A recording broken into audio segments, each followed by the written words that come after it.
کہ جب خدا کے بارے میں آپ کے سامنے کوئی بات لائی جائے تو آپ بجائے کہ دیانتداری سے اس کو سنیں، علمی اور عقلی بنیاد پہ اس کو جانچیں، سمجھ آتی ٹھیک ہے، نہیں سمجھ آتی رد کریں، لیکن محض اس بات پہ رد کر دینا اس کو یا سننے کے لیے تیار نہ ہونا کہ ہمارے بڑے غلط کیسے ہو سکتے ہیں، یا آپ کی جذباتی کسی کانسیپٹ سے فیلیشن ہے اور آپ اندھے ہو چکے ہیں اس میں اور اس کے لیے آپ سننے کے لیے تیار نہیں، خدا کے یہاں جرم ہے۔ اس کی چند میں مثالیں دینا چاہتا ہوں آپ کو احساس دلانے کے لیے کہ یہ رویہ خدا کے میسج کے متعلق ایک جرم ہے۔ کسی نے سورہ لہب پڑھی ہے، تبت یدا ابی لہب وتب ما اغنی عنہ مالہ وما کسب؟ وہ کیوں آئی تھی؟ وہ اس لیے آئی تھی کہ اللہ تعالیٰ کے آخری رسول اور نبی صلی اللہ علیہ وسلم جب اپنی قوم کو انہوں نے بلایا، انہوں نے کہا کہ بڑا مشہور واقعہ ہے کہ اگر میں کہوں کہ اس پہاڑ کے پیچھے ایک فوج ہے جو مکے پہ حملہ آور ہونے لگی، کیا میرے یقین کرو گے؟ تو آگے سے ساروں نے جواب دیا کہ بالکل، آپ کو ہم نے صادق اور امین پایا، you been a very honest man and we'll believe you. He said کہ then will you believe me کہ there is a God؟ اور ایک بہت بڑا دن آنے والا جواب دے گا جب سب انسان اس کے سامنے پیش ہوں گے، and there is only one God۔ سب سے پہلے ایک شخص تھا ابو لہب، نام سنا ہوگا آپ نے۔ اس نے اٹھ کے کہا کہ who are you to tell us کہ our ancestors were wrong؟ اس کے اوپر یہ صورت آئی کہ خدا نے کہا کہ curse be on two hands of ابو لہب۔ اقربا پروری تھی۔ مشرکین مکہ کا جرم کیا تھا؟ اقربا پروری، کہ اپنی عقل کو معزول کر کے انہوں نے کہا نہیں یہی بت ہیں، ہم انہی کی پوجا کریں گے۔ کیوں؟ کیونکہ ہمارے اینسسٹرز کرتے تھے۔ یہی تھا نا جرم۔ بنی اسرائیل کا کیا جرم ہے جو یہود ہیں ہمارے دنیا کے اندر؟ عقلی اور علمی بنیاد کو وہ سائڈ پہ رکھ کے جذبات اور اقربا پروری کی بنیاد پہ حق کو جھٹلا رہے ہیں، سننے کے لیے تیار نہیں ہے۔ اور let me final thoughts, let me assure you, یہی مسئلہ جو خدا کے ہاں جرم ٹھہرا آج ہماری مسلم امت کے ساتھ ہے۔ اور یہ میں نہیں کہہ رہا، یہ حضور اکرم صلی اللہ علیہ وسلم کے الفاظ ہیں۔ آپ گوگل پہ اس حدیث کو دیکھ لیں، مسلم میں اور صحیح حدیث ہے۔ I'm not at the Zakir Naik level right now to quote you chapter number this, verse number this. Someday I hope I would be. But بخاری کی صحیح حدیث ہے کہ میری امت will follow those before you، یعنی کہ صحابہ سے کہا، ابن سعید سے روایت ہے کہ you will follow the ways of those ummats before you۔ تو آگے سے صحابہ نے پوچھا یا رسول اللہ do you mean the Christians and the Jews؟ تو انہوں نے فرمایا who else؟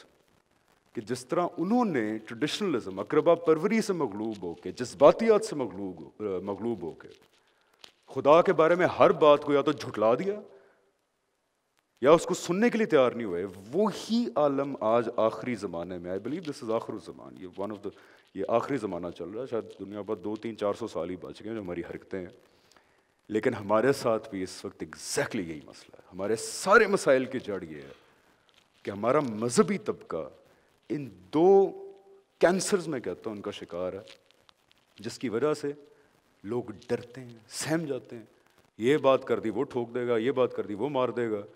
میں یقین جانے اب جو کر رہا ہوں زندگی میں مان چکا ہوں یہ کہ شاید میری لائف ایکسپیکٹنسی زیادہ نہیں ہوگی، اور میں بتایا بھی یہ جاتا ہے، لیکن یہ رویہ اگر چینج کرنے میں 1% بھی اپنا شیئر دے سکا تو شاید اللہ تعالیٰ کے ہاں میری نجات کا یہ باعث بنے۔ So request through this platform to all the مسلمان جو اپنے آپ کو کہتے ہیں ہمارے ملک میں، اقربا پروری اور جذبات سے اپنے آپ کو بالا تر کریں۔ خدا کی ڈیمانڈ ہی آپ سے یہی ہے۔ خدا نے تو، اللہ تعالیٰ نے آپ سے یہ نہیں کہا کہ K2 کا پہاڑ کھود کے لے آئے میرے لیے۔ اپنے علم کا تزکیہ کریں۔ نفس کے تزکیے کا سب سے پہلا سٹیپ ہی یہی ہے کہ علم کا تزکیہ کریں، اور جو خدا کے بارے میں بات کریں انکلوڈنگ می، میرے جیسا ایک ادنا سا طالب علم، اس کو علم کی بنیاد پہ دیکھیں، عقل کی بنیاد پہ دیکھیں، اور اس کے بعد پھر جذبات اور پیشن آئیں۔ اگر جذبات، پیشن اور ٹریڈیشنلزم پہلے آیا اور علم اور عقل مفلوج ہوگی تو یقین جانے خدا کے ہاں یہ جرم ٹھہرے گا۔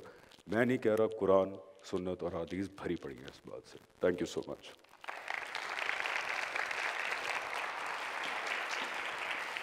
واو Hamza, you such a youth icon, that's how I have known you.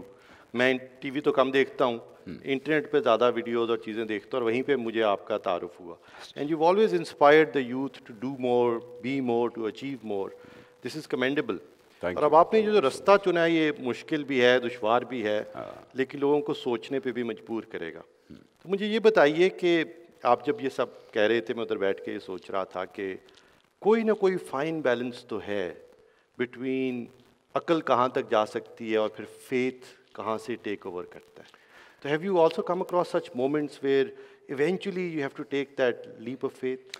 دیکھیں قرآن میں جو ہمیں کہا گیا، جو تقاضا کیا گیا انسان سے، وہ ہے ایمان بالغیب، کہ بن دیکھے آپ نے ایمان لانا ہے، لیکن بن سوچے سمجھے نہیں لانا. پہلے آپ کے ایمان لانے کا سب سے بڑا جو پری ریکوزٹ ہے وہ آپ کا عقل اور شعور ہے. قرآن از فلڈ، قرآن کا مقدمہ ہی عقلی ہے. قرآن نے تو کبھی یہ نہیں کہا کہ جذبات کی بیس پہ ایمان لائیں. قرآن نے آپ سے کبھی یہ نہیں کہا اللہ تعالیٰ نے کہ آپ عشق کی بیس پہ ایمان لائیں. آپ سب کے پاس قرآن ہے، آپ پڑھیں جا کے، اس کے تو ہر صفحے کے اوپر لکھا ہے کہ کیا تم سمجھتے نہیں؟ Do you not understand? Do you not see? So ایمان بالغیب کی بنیاد ہیز ٹو بی عقلی اور علمی. اور جب عقلی اور علمی طور پہ آپ اس پوائنٹ پہ پہنچ جائیں کہ بات ٹھیک ہے، تو دین پیشن فالوز، دین عشق فالوز، دین وٹ ایور جذبات فالو. لیکن میرا بھی تو پیشن ہی ہے نا کہ اچھا خاصا میں بشرا پہ سٹنگ دیر، کس کو برا لگتا ہے میں اچھا خاصا اداکار تھا، ڈرامے شرامے کہہ رہا تھا، بڑا مزہ آتا ہے when you're famous. تو مائی پیشن از ڈرائیونگ می کہ جو آنسرز مجھے ملے وہ میں اپنے لوگوں کے ساتھ شیئر کروں. بٹ وہ پیشن سے پہلے علمی اور عقلی استدلال تھا جس کی بیس پہ میں نے ایمان بالغیب کیا. یعنی کہ پہاڑ کے پیچھے سے دھواں اٹھ رہا ہے تو عقلی استدلال ہے نا کہ آگ ہوگی وہاں پہ. تو دیٹس دا سیم تھنگ جو خدا آپ سے چاہتا ہے. اور اگر وہیں پہ آپ فیل ہو جائیں گے تو آگے پھر قیامت کے دن ملاقات ہوگی، پوچھیں گے.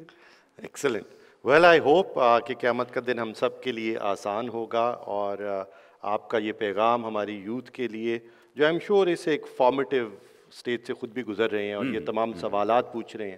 ایک تو سوال پوچھنا ضروری ہے، بہت ضروری ہے، سوچنا ضروری ہے، سمجھنا ضروری ہے، جس کو فولکلوئر کہتے ہیں. اس سے اپنے رستے بند کر لینے دین کے سمجھ کے. ضروری نہیں ہے، sorry to cut you off, ضروری نہیں ہے، فرض اونلی ہے، چوائس. فرض، بالکل آئی اس ایگری. کے علاوہ جہالت ہے. بالکل صرف سوچنا، سمجھنا، عقل استعمال کرنا، شعور استعمال کرنا جو اللہ تعالیٰ نے دیا ہے، اس کے علاوہ راستہ ہی کوئی نہیں ہے آپ کے پاس. اس کے علاوہ اندھیرا ہے، جہالت ہے اور تباہی ہے، اس دنیا میں بھی اور اگلی دنیا کے اندر بھی. اور اسی لیے ہم آپ کو دیکھ کے کہتے ہیں جیو. Thank you so much, thank thank you you Hamza. بہت شکریہ. Thank you. Walk off the stage together.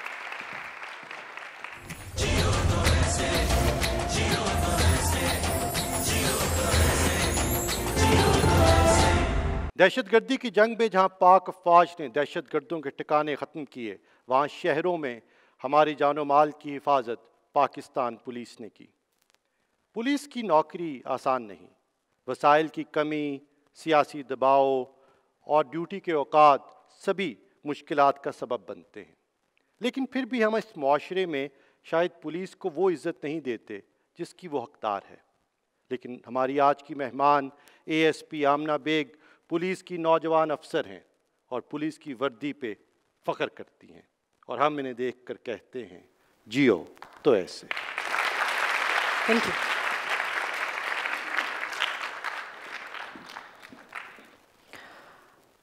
بچپن میں اسکول میں جب ٹیچر پوچھتی تھی کہ بڑے ہو کے کیا بننا ہے تو سارے ہاتھ کھڑا کر کے کہتے تھے کہ میں نے ڈاکٹر بننا ہے کیونکہ میرے والد صاحب ڈاکٹر ہیں، یا میں نے انجینئر بننا ہے کیونکہ میرے ابو انجینئر ہیں، یا میں نے آرمی میں جانا ہے کیونکہ میرے ابو آرمی میں ہیں. کوئی اپنی مدرز کا ذکر نہیں کرتا تھا، because mothers as role models شاید ہوتی ہی نہیں تھی، یا اگر ہوتی تھیں تو بہت کم ہوتی تھی. I wanted it a bit differently for my child. میں یہ سوچتی تھی کہ جب میری بیٹی ہوگی اور وہ بڑی ہو رہی ہوگی اور اس سے کوئی پوچھے گا کہ تم نے کیا کرنا ہے تو وہ بولے گی میں نے وہ کرنا ہے جو میری امی کرتی ہیں.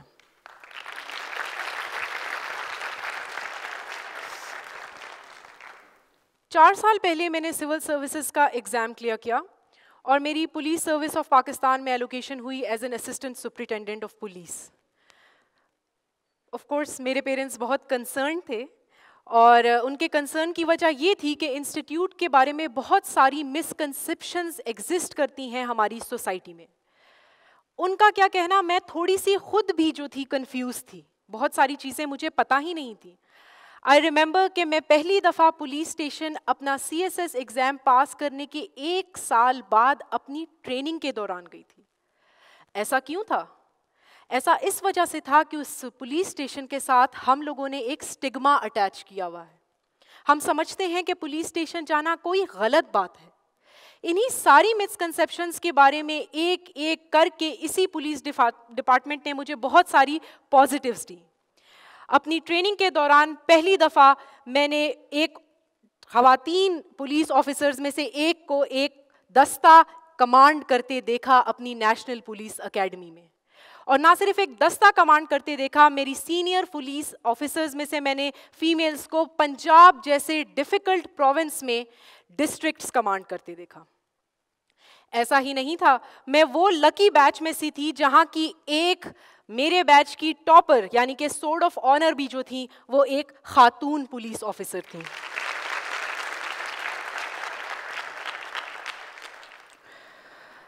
اب تھوڑی سی بات کر لیتے ہیں کہ ہم لوگوں کی ڈیوٹی کیا ہوتی ہے. ہمارے ڈپارٹمنٹ کے بارے میں جب بھی کوئی لڑکی آ کے مجھ سے سوال پوچھتی ہے تو یہی پوچھتی ہے کہ آپ کا کریئر کیسا ہے, کوئی ڈسکریمنیشن تو نہیں ہے. I can proudly tell you, which was a surprise for me, کہ مجھے فیلڈ میں 2 سال ہو چکے ہیں اور آج تک اپنے نہ سینئر سے نہ جونیئر سے مجھے کسی قسم کی کوئی ڈسکریمنیشن فیس ہوئی ہے اپنی جاب کے بارے میں. نہ صرف یہ, انفیکٹ میرے سینئرز نے ہمیشہ مجھے کہا ہے کہ تم میل کاؤنٹر پارٹ سے زیادہ کمپیٹنٹ ہو. جہاں کام اچھا کیا ہے وہاں پہ ہمیں شاباش بھی اسی طرح سے ملی ہے اور جہاں کام غلط کیا ہے وہاں پہ ہمیں ڈانٹ بھی اسی طرح سے ملی ہے. جب 18 گھنٹے ہمارا جوان محرم کے جلوسوں میں ڈیوٹیوں پہ کھڑا ہوتا ہے تو میں اور میری فیمیل آفیسرز ان کے ساتھ کھڑی ہوتی ہیں. ہم میں سے کوئی بھی شائع نہیں ہے ہارڈ ورک سے, اور اس کمپیٹنس کو ہمارے اسی پولیس ڈپارٹمنٹ نے بہت پازیٹیولی انکریج کر کے آگے ہمیں بڑھنے کی دعوت دی ہے.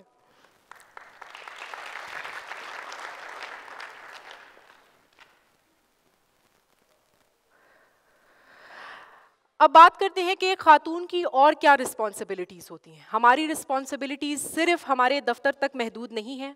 جیسا کہ ڈاکٹر عمر نے بتایا کہ یہ ایک بہت مشکل جاب ہے, ہمیں دن رات کام کرنا پڑتا ہے. بٹ اس کے ساتھ ساتھ میں نے اپنی سینئر فیمیل آفیسرز میں سے ورک لائف بیلنس بھی دیکھا ہے. میں نے دیکھا ہے کہ کس طرح سے میری سینئرز اپنے بچوں کی بھی تربیت اتنی ہی اچھی کر رہی ہیں جتنے وہ اپنے دفتر میں کام کر رہی ہیں. آج آپ کے ساتھ یہ بات کرنے کا مقصد یہ ہے کہ آپ کو بتا سکوں کہ یہ کریئر صرف میل اورینٹڈ جاب نہیں ہے. یہ کریئر میرے لیے بھی اتنا ہی ہے جتنا میرے میل کولیگز کے لیے ہے. جب میں راولپنڈی میں پوسٹڈ تھی تو میرے تھانے میں ایک دفعہ میں نے دیکھا کہ میں گاڑی میں آئی اور جیسے ہی میں گاڑی سے اتری تو سامنے موٹر سائیکل کے ہیلمٹ کے نیچے سے ایک اسکارف لہرا رہا تھا. مجھے بڑی آئی واز انٹرسٹڈ اور میں نے اپنے ڈرائیور سے پوچھا کہ یہ موٹر سائیکل پہ کون بیٹھا ہوا ہے. وہاں پہ مجھے پتا چلا کہ وہ انم بیٹھی ہوئی تھی. انم میرے تھانے کی نہ صرف ایک بہت ہی کمپیٹنٹ محرر تھی, حالانکہ وہ روز صبح اپنی اسٹاف ڈیوٹی پہ موٹر سائیکل پہ بیٹھ کے آتی تھی اور پبلک اسپیسز میں بھی اپنی جگہ بنا رہی تھی. انم کو دیکھا دیکھی وہاں کی بہت ساری آل فیمیل پولیس آفیسرز نے پبلک اسپیسز آکیوپائی کرنا شروع کی اور موٹر سائیکلز چلانا شروع کی, جو کہ پہلے ہم لوگوں نے شاید اپنی زندگیوں میں کبھی نہیں دیکھا ہوا تھا. اب بات کرتے ہیں کہ پولیس میں خواتین کی ضرورت ہی کیوں ہے. Why is there a need for female officers in this department? ہمارے ملک کی آلموسٹ آدھی آبادی جو ہے وہ خواتین ہیں. 10 کروڑ ہم میں سے لوگ خواتین ہیں, جبکہ پولیس سروس میں اس وقت صرف 1.6% جو ہے ٹوٹل فورس جو ہے وہ خواتین پہ منحصر ہے. ہوتا یہ ہے کہ جب کوئی خاتون سمجھتی ہے کہ اس کے ساتھ کوئی کرائم ہوا ہے تو وہ نہیں آتی پولیس اسٹیشن, وہ اپنے آپ کو کمفرٹیبل نہیں سمجھتی پولیس اسٹیشن آنے میں. جب تک وہاں پر کوئی ایک فیمیل آفیسر نہیں ہوتی, ہمارے اپنے کلچر میں اس چیز کو اچھا نہیں سمجھا جاتا کہ ایک خاتون تھانے چلی گئی ہے. ہم یہاں پہ وہ اسٹیریوٹائپس بریک کرنا چاہتے ہیں. ہم بتانا چاہتے ہیں, جب میرے پاس آتی ہیں خاتون اور وہ آ کے مجھے اپنا کوئی مسئلہ بتاتی ہیں خواتین, تو وہ ہمیشہ یہ کہتی ہیں کہ شاید میں نہ آتی اگر مجھے نہ پتا ہوتا یہاں ایک میڈم بیٹھی ہوئی ہیں. آپ لوگوں سے بات کر کے آپ کو یہی بتانا چاہتے ہیں کہ اس کریئر میں آپ سب کی بہت زیادہ ضرورت ہے. یہ ہم میں سے ہی لوگ ہیں جنہوں نے ان کی مدد کرنی ہے.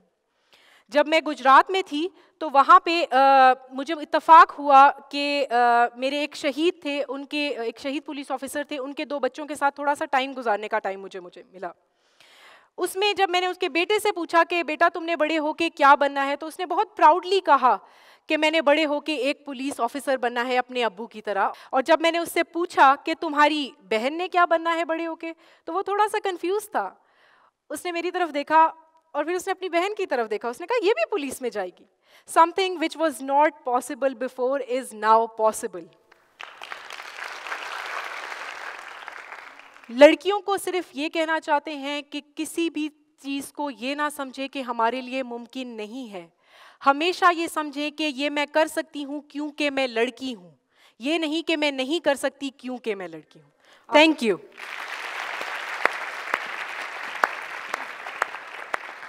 آمنا what an inspiring talk. Thank you so much. میں تو آپ کی ٹویٹس پڑھتا ہوں جن سے میں محظوظ ہوتا رہتا ہوں. ایک تو پولیس سروس کو اس طرح کی جو ایک پبلک ریلیشنز ہے اس کی بھی بہت ضرورت ہے، اور I wish more people here and people are watching can follow you on Twitter also. آپ کی یہ جو اب آپ بات کر رہی تھی، بہت لوگ تالیاں بجا رہے تھے، بہت لوگ انسپائر ہو رہے تھے. سب سے زور سے تالیاں آپ کے ہسبینڈ بجا رہے تھے. I want you to know this. آپ کے سب سے بڑے سپورٹر وہ ہیں. But here is my question from you. How do you manage to balance your work and life? جیسا کہ میں نے اپنی ٹاک میں بھی کہا اور اس سے شروع میں بھی آپ نے ڈاکٹر عمر کہا کہ it's a very challenging career. نہ دن کا پتہ ہے نہ رات کا پتہ ہے. اور ہماری جیسی پیٹریارکل سوسائٹی میں بہت مشکل ہو جاتا ہے فیملیز کو ایکسیپٹ کرنا کہ لڑکیاں جو ہیں وہ اس قسم کے کسی کریئر میں کام کر رہی ہیں. اس میں آئی ووڈ جسٹ سے کہ آئی ایم ویری لکی. الحمد للہ میرے ہسبینڈ تھوڑے نہیں بہت زیادہ سپورٹیو ہیں.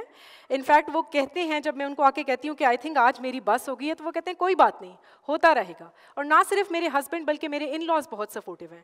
اور یہ میں چاہتی ہوں کہ اس طرح کی ساری فیملیز جو ہیں اسی طرح کا سپورٹ لڑکیوں کو دیں تاکہ وہ آگے بڑھ سکیں اور کمپیٹنٹ ہوں اپنی جاب میں. انشاءاللہ، and that's great to hear. اور واقعی اس معاشرے میں خواتین کے آگے بڑھنے کے لیے مردوں کا بہت بڑا کردار ہے.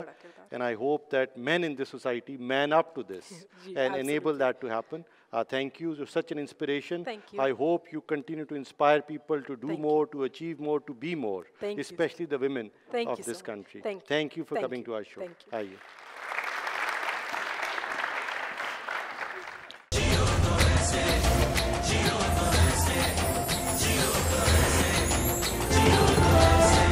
اگر آپ کسی دن گھر سے نکلیں اور سڑک کے کنارے کسی زخمی جانور کو دیکھیں تو کیا رکیں گے؟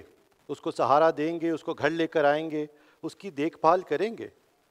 مجھے لگتا ہے اس کو چند لمحوں کے لیے دیکھیں تو ضرور اور سوچیں بھی، لیکن شاید اس کے بعد اپنی روزمرہ کی مصروفیات میں مصروف ہو جائیں اور اس کو بھول جائیں. وہ اس لیے کہ ہمارے معاشرے میں جانوروں کے حقوق اور تکالیف کو اتنی اہمیت نہیں دی جاتی جتنی زیادہ مہذب معاشروں میں دی جاتی ہے. لیکن ہماری آج کی مہمان عائشہ چندریگر نہ صرف ان جانوروں کے درد کو محسوس کرتی ہیں بلکہ یہ بھی سمجھتی ہیں کہ معاشرے میں جو لوگ جانوروں کا درد محسوس کرتے ہیں وہی انسانیت کا درد سمجھ سکتے ہیں.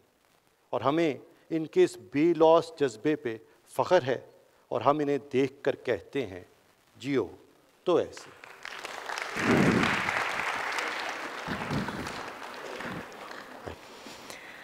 السلام علیکم ایوری بڈی. بچپن سے میرا دل ان کے ساتھ ہے جن کا کوئی خیال نہیں کرتا، جن کو کوئی دیکھتا نہیں ہے. میرا ہمیشہ یہ تھا کہ مجھے ان کے ساتھ کام کرنا ہے. میں جرنلسٹ تھی لنڈن میں، اب میں ایک ہیومنسٹک سائیکو تھراپسٹ ہوں. لیکن مجھے یہ کنٹینٹمنٹ نہیں ملی تھی کہ ایم آئی ڈوئنگ انف، یہ کافی ہے. تو میں نے 6 سال پہلے ایک ادارہ شروع کیا جس کا نام ہے ACF اینیمل ریسکیو. اس کا ویژن یہ ہے کہ جو بھی پاکستان کے سب سے neglected, ignored segment of society ہوتی ہے، مجھے ان کا خیال کرنا تھا، مجھے ان کو ایک آواز دینی تھی. اور جب آپ اس کے بارے میں سوچتے ہیں تو میرے دماغ میں پہلے چیز جو میرے دماغ میں آتی ہے از اینیملز، جانور. ان کو آواز دینا is really important. They are the most vulnerable in our society اور کسی نے کبھی ان کے لیے کچھ کیا نہیں ہے. جب سے پاکستان بنا تھا کبھی اینیملز کے لیے کچھ نہیں ہوا ہے، اور ہم ہمیشہ یہ ایکسکیوز دیتے ہیں کہ انسان کے لیے اتنا نہیں ہوتا تو ہم اینیملز کے لیے کیا کریں. جو رحم دلی ہوتی ہے اس میں کوئی کمپیریزن یا ڈسٹنکشن نہیں ہونی چاہیے. اگر آپ رحم دل ہے تو آپ سب کے لیے رحم دل ہے. ایسا نہیں ہے کہ اگر آپ ایک جانور کی مدد کریں ایک انسان کو نقصان ہوگا، یا ایسا نہیں ہے کہ اگر آپ وہ اینیمل کی مدد نہیں کریں انسان کی مدد ہوگی. تو اس میں کوئی کنیکشن ہی نہیں ہے. 6 سال میں اب میری ایک پوری ٹیم ہے. یہ ایک پورا آپریشن میں نے بنایا ہے کراچی میں. میرے 45 اسٹاف ممبرز ہیں. ہم نے 500 اینیمل سے زیادہ کی ایک سینکچری بنائی ہے. ہم ہر دن 5 سے 15 اینیملس کو ریسکیو کرتے ہیں. سب کو ایسے لگتا تھا کہ یہ کیوں کر رہی ہو، جرنلسٹ ہو، سائیکو تھراپسٹ ہو، فوکس آن دیٹ، وہ اور ضروری ہے. لیکن اب میرے جو 45 اسٹاف ممبرز ہیں ہم نے ایک ساتھ 5,000 سے زیادہ جانور کو ریسکیو کیا. جب میں نے یہ شیلٹر شروع کیا تھا، یہ اینیمل ریسکیو، یہ میرے لیے ایک پلیٹ فارم تھا کہ ایک کمپیشن کا پلیٹ فارم یہ بنا تھا. اور جب میں تھراپسٹ تھی، جب میں جرنلسٹ تھی، میں نے ہیومن بیہیویئر کا کبھی اتنا نہیں دیکھا جب سے میں نے اینیمل ریسکیو کا کام شروع کیا تھا. بیکاز جو شدید وائلنس اور ظلم ہمارے کنٹری میں ہے، جو اینیملس پہ انفلکٹ ہوتا ہے ایوری ڈے، جو میں کام کرتی ہوں وہ کیوٹ نہیں ہے، وہ آسان نہیں ہے. جو میں کام کر رہی ہوں میں روٹس پہ کام کر رہی ہوں. میں اس چیز پہ کام کر رہی ہوں کہ ہمارے ملک میں ایمپتھی کسی کو سمجھ نہیں آتی. جب ایمپتھی ہوتی ہے، ایمپتھی سب کے لیے ہونا بہت ضروری ہے. اٹ از سو امپورٹنٹ کہ ہم دنیا کو بہت ہیومن سینٹرک طرح سے دیکھتے ہیں کہ یہ دنیا صرف انسانوں کے لیے بنی ہوئی ہے. اس لیے کلائمیٹ چینج ہے. کلائمیٹ چینج کیوں ہے؟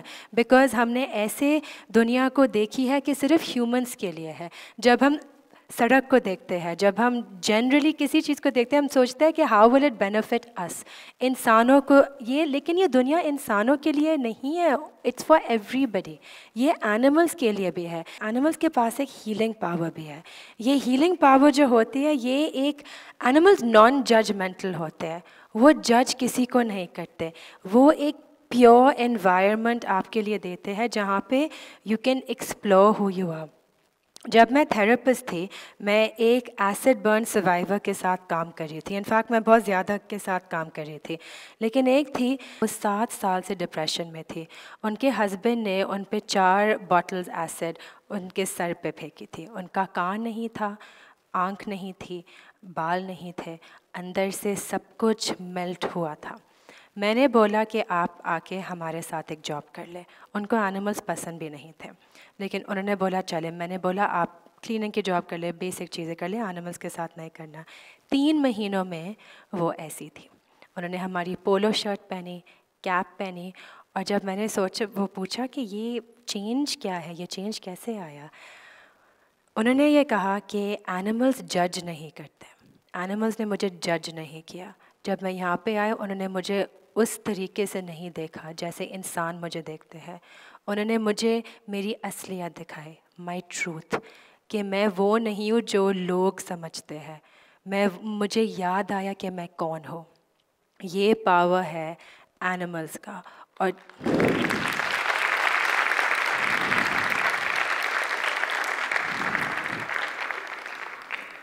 جب ہم یہ ظلم دیکھتے ہیں جو روڈ پہ ہوتا ہے، اور بہت کم اس کی اویئرنیس ہے ہمارے ملک میں، ہم کو یہ دیکھنا چاہیے کہ وی آر بریڈنگ وائلنس.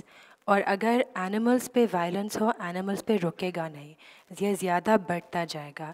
یہ سب کنیکٹڈ ہے ٹو ہیومن وائلنس. تو ہم کو ایک رحم دل پاکستان کی ضرورت ہے، اور میں اس پہ کام کر رہی ہوں. Thank you. عائشہ، بہت زبردست کام کیا آپ نے، اور ایسا کام جس کو نہ کسی نے آپ کو کرنے کو کہا اور نہ اس معاشرے میں شاید اس کو اتنی اہمیت دی جاتی ہے. آج تک اپنے اس اینیملز کے، ان جانوروں کے دارالمان میں کتنے جانوروں کو پناہ دے چکی ہیں؟ ابھی تک 5,000. 5,000 جانوروں کو. اور اور مجھے یہ بتائیے کہ پاکستان میں کتنے جانور ہیں جن کو آپ کہتی ہیں جو سڑکوں پہ ہیں یا کام کرتے ہیں جانور، ان کی تعداد پاکستان بھر میں کیا ہے؟ لاکھوں میں تو ہے، لاکھوں آرام میں. سے جی. اور یہ ہم سب کی ذمہ داری ہے کہ ہم ان جانوروں کی درد کو محسوس کریں. اور جو عائشہ نے جو ایک بہت امپورٹنٹ بات کی وہ یہ کہ جانوروں کا جو درد محسوس کرتے ہیں وہی معاشرے انسانیت کا درد محسوس کرتے ہیں. اور اگر ہم چاہتے ہیں کہ پاکستان میں ایک رحم دل معاشرہ بنے، ہم ایک دوسرے کا خیال رکھیں، ایک دوسرے کے جذبات کا خیال رکھیں، ایک دوسرے کی دیکھ بھال کریں، ایک دوسرے کو برابری کا سلوک کریں، ایک دوسرے سے برابری کا سلوک کریں، تو ہمیں یہ چیز جانوروں سے محبت کر کے شروع کرنی پڑے گی. اور اسی کے لیے عائشہ ہمارے لیے ایک مشعل راہ ہیں. Ayesha thank you so much for coming to this show and doing all of this, جو کہ بے زبان جانور ہیں جو آپ کا شکریہ بھی ادا نہیں کر سکتے، تو ان کے بہاف پر ہم سب آپ کا شکریہ ادا کرتے ہیں.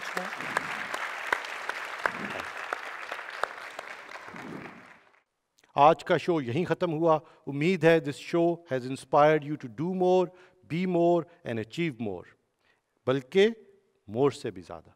ٹیلینور پریزنٹس جیو تو ایسے.